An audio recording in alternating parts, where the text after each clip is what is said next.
जी हाँ, नमस्कार। आपका जनहित न्यूज पर हार्दिक स्वागत है। बीजेपी या एनडीए गठबंधन के खिलाफ कांग्रेस के नेतृत्व में इंडिया गठबंधन बनाया गया है। इसके क्या कुछ मुद्दे हैं, किस राज्य में किस पार्टी को कितनी सीटों पर चुनाव लड़वाया जाएगा, सीट शेयरिंग फॉर्मूला आपके सामने स्पष्ट करना चाह रहे हैं। आपसे आग्रह है कि इस वीडियो को शुरू से अंत तक जरूर देखिएगा।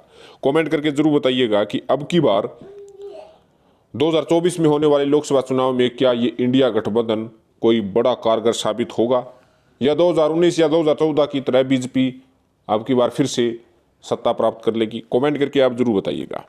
सबसे पहले आपको बता दें कि इंडिया गठबंधन विशेष तौर पर भाजपा को हराने के लिए बना है। लोकसभा चुनाव में भारतीय जनता पार्टी को पूर्ण बहुमत लाने से रोकने के लिए बना है। हालांकि कुछ अहम मुद्दे हैं जिसके कारण सीट शेयरिंग फॉर्मूला जो कांग्रेस ने जो मीटिंग में चर्चा भी की थी, बताया जा रहा है कि जो मीटिंग गुप्त हुई थी उसमें लगभग तय हो चुका है कि किस राज्य में किस पार्टी को कितनी जो है सीटें दी जा रही है।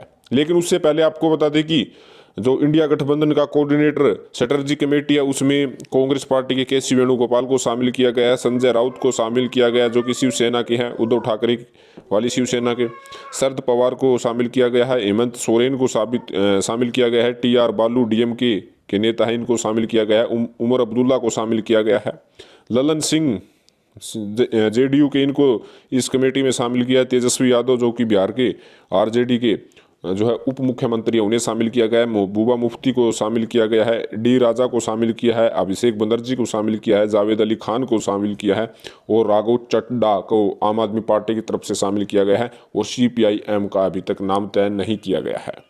सीट शेयरिंग फॉर्मूला, सबसे पहला फॉर्मूला है कि बीजेपी के खिलाफ 400 सीटों पर कॉमन कैंडिडेट उतारने के टारगेट पर बात हुई है। कांग्रेस की कोशिश है कि 275 से 300 सीटों पर अपने कैंडिडेट उतारे। कांग्रेस दलों को 200 से 250 सीट देने के पक्ष में जो है विभिन्न नेता हैं, लेकिन ये भी आपको बताएंगे किस राज्य से किसको सीट देने की सहमति लगभग हो चुकी है। कोऑर्डिनेटर की बात करें तो इंडिया के कोऑर्डिनेटर के नाम पर चर्चा हुई। इसके लिए उद्धव ठाकरे, ममता बनर्जी, नीतीश कुमार के नामों पर विचार किया जा सकता है। मुद्दे क्या होंगे? बीजेपी के स्नातक और भगवा जैसे मुद्दे के जवाब में कौन से मुद्दे जनता के बीच ला सकते हैं? मोदी और बीजेपी विरोध से हटकर इंडिया के पास देश के लिए क्या प्लान है, इस पर भी बात होगी।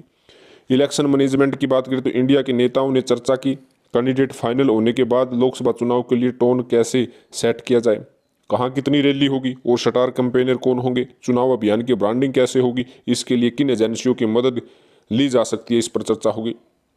और लोकसभा और राज्यसभा के 141 सांसदों के निलंबन पर भी जो है चर्चा की गई थी, जो 19 तारीख को मीटिंग हुई थी।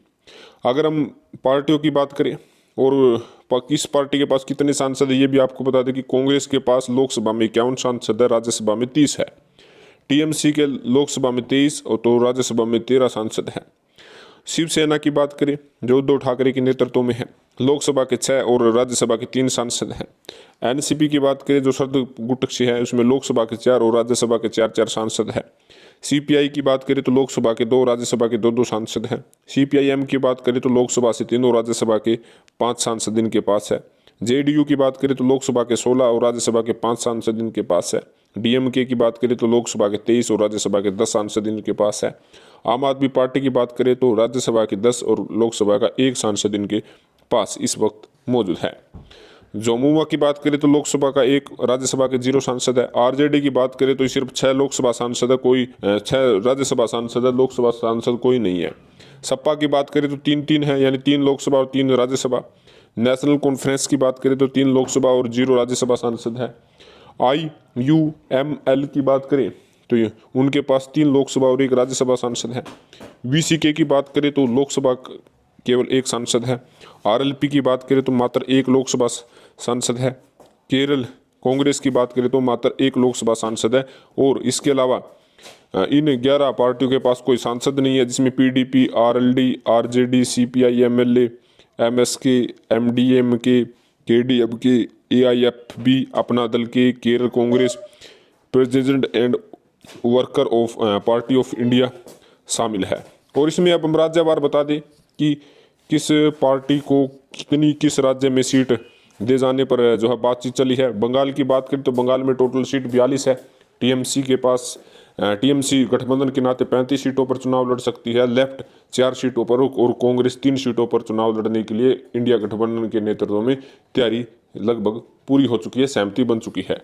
पंजाब में टोटल लोकसभा सीट 13 की बात करें तो आम आदमी पार्टी 8 सीटों पर चुनाव लड़ सकती है और कांग्रेस पार्टी 5 सीटों पर चुनाव लड़ सकती है। पंजाब में सहमति मुश्किल से ही बनती हुई नजर आ रही है, क्योंकि आम आदमी पार्टी चाहती है कि 13 की 13 सीटों पर वे चुनाव लड़े, वे सिर्फ 1 या 2 सीटें कांग्रेस की देने के पक्ष में है। दिल्ली की बात करें तो दिल्ली में टोटल 7 लोकसभा सीटें हैं और आम आदमी पार्टी 5 सीटों पर लड़ने में सहमत हो चुकी है और कांग्रेस मात्र 2 सीटों पर दिल्ली में चुनाव लड़ने के लिए तैयारी कर रही है। महाराष्ट्र की बात करें तो महाराष्ट्र में 48 सीट है और महाराष्ट्र में सबसे बड़ी बात की सहमति लगभग पूरी हो चुकी है। कांग्रेस 20 सीटों पर, एनसीपी 14 सीटों पर और शिवसेना 14 सीटों पर जो है लोकसभा चुनाव लड़ने के लिए तैयार है।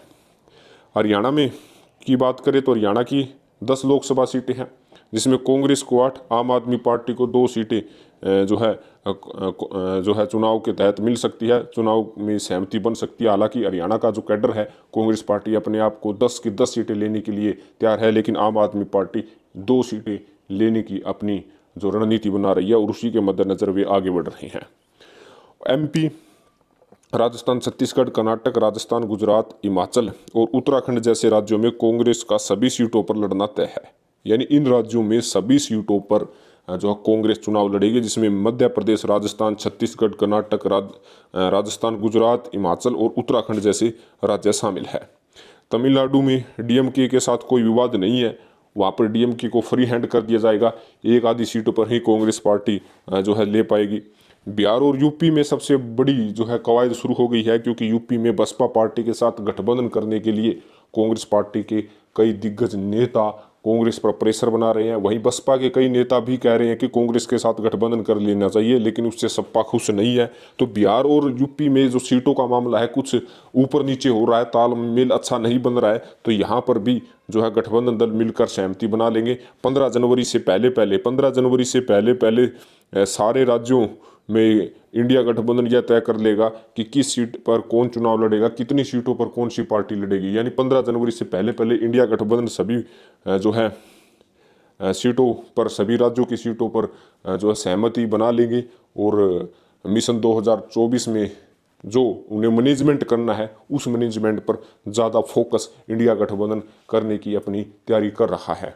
तो आपको क्या लगता है, क्या मोदी के मुकाबले, बीजेपी और एनडीए के मुकाबले क्या ये महागठबंधन कारगर साबित होगा? आप कमेंट करके जरूर बताइएगा। चैनल को जरूर सब्सक्राइब कीजिएगा। धन्यवाद।